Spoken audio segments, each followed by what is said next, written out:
Walk స్వాతంత్రం అపరిమితమైన హక్కు కాదన్న deputy CM Pawan Kalyan. Article 19 clause ప్రకారం ఎదుటివారి హక్కులకు భంగం కలిగిస్తే చట్టపరమైన చర్యలు తప్పవని హెచ్చరిక.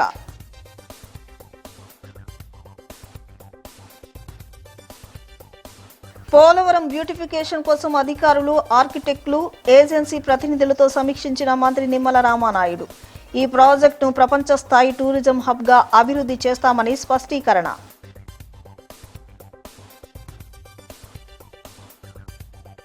సెంట్రల్ నియోజకవర్గ ప్రజల తాగునీటి సమస్యకు శాశ్వత పరిష్కారం.